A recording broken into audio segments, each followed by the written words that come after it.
What's up, YouTube? This is Connor with In Your Driveway Auto. I'm coming at y'all with another really helpful tip.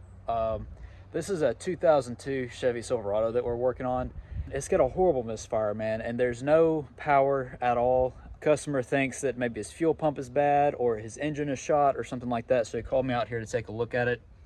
And I found a really unique issue with this, okay? So let me go ahead and tell y'all what I found so far.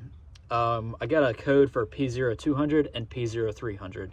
Now the P0200 tells me that there's a problem with the fuel injector circuit, and the P0300 tells me there's a misfire somewhere. So P0300 is not super helpful, but at least the P0200 code tells me to start looking for fuel injectors. There's nothing wrong with the spark plugs or injector or coil packs or anything like that. It's something going on with the fuel injectors.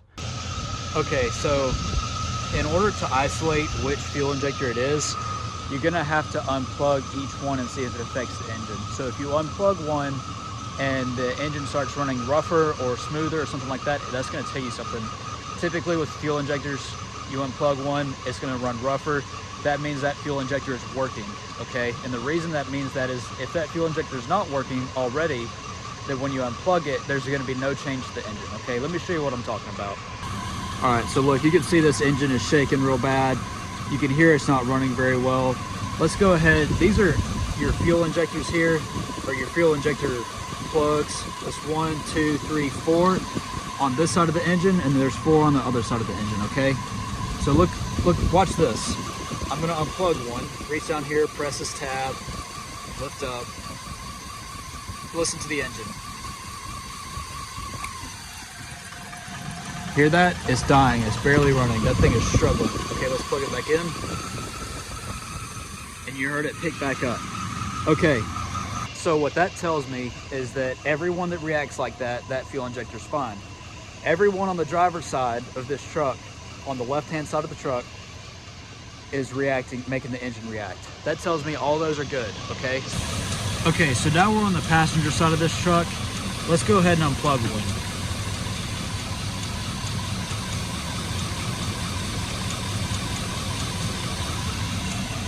No change to the engine. So that means, and that's happening on every single fuel injector on this passenger side of the truck, on the right-hand side of the truck.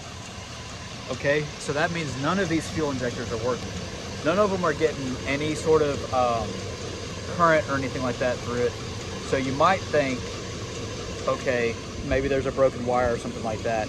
And that is a possibility, that could be true. But I found something different on this truck. Let me show you what I found. All right, check it out. We're on the fuse box that's under the hood in the engine compartment. And look right here. You have injector circuit A, and then you have injector circuit B, okay? And that's, the driver's side is A on the right, the left-hand side. The right-hand side is injector B. So those are two different circuits, okay? So since we have two different fuses, that means we need to check both fuses and see which one is bad, if either one's bad. Okay, so I got a bigger fuse here, and I want to show y'all what I'm doing real quick. So the electricity goes from this side of the fuse to this side of the fuse, and there's a little squiggly wire inside there. And if there's too much current, or if there's a short or a voltage surge or something like that, it will burn a hole in that little squiggly line in there, and it will not create current from this side to this side. So you'll have an open circuit, and there won't be electricity getting from one side to the other. A good way to test it without removing it and looking at every single one is to look at these little pieces of metal up here. These are part of the blades, and you put your test light on one, and the test light should light up. That means it's getting current on that side. And then you put it on the other side, and the test light should light up. If the test light lights up on one side but not the other, that means current is not getting through there, which means that little squiggly thing has popped. Now, full disclosure, so you don't freak out, if you test it and it doesn't light up on either side, sometimes that's just a circuit that's not being used right now. So for instance, if you have your AC fuse you're trying to test, but your AC is not turned on in the truck, then you're not gonna have your light up on either side because there's no current going to that circuit. You gotta turn it on in order for there to be a light show up on one side or the other. All right, and to check these fuses, I got my test light here. I got hooked up to a good ground right here. And it's always good to check your test light and make sure it works before you start trying to test things. All right, so let's test injector circuit A and injector circuit B fuses real quick.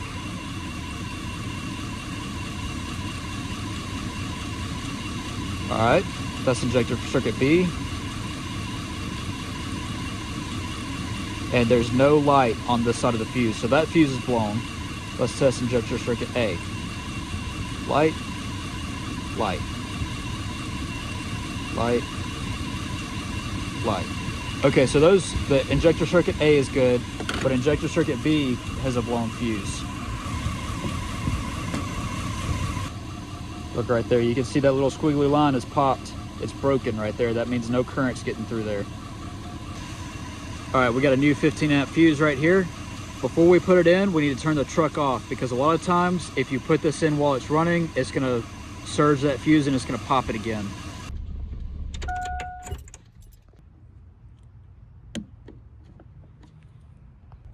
All right, now let's start up the truck.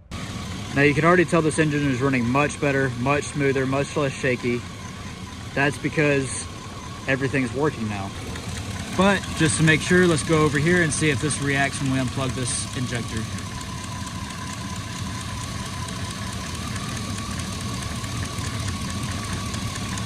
The difference isn't as noticeable now because we're running on 8 cylinders instead of 4, but there was still a little bit of difference when we unplugged it. It started running bad, plugged it back in, started running better. Let's go back over here to our fuses, make sure everything's still good. Boom. Boom. All right, guys, so it's important to give these things a test drive after you fix it, just to make sure that was the only problem. Like I said, those could be caused by surge, or by the fuse just getting old, or by you know, something like that, some kind of fluke. But sometimes it can be indicative of a grounded wire somewhere, a broken wire that's touching ground, and it's short-circuiting everything.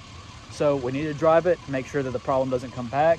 We need to clear the codes, make sure the truck runs good, and make sure that that fuse does not pop again. So we're gonna go drive it real quick. So if there's nothing after this in the video, that means the test drive went good. This fixed the issue, and I hope that y'all have a good day, and I hope that this helped you out a lot. Thanks for watching, like and subscribe.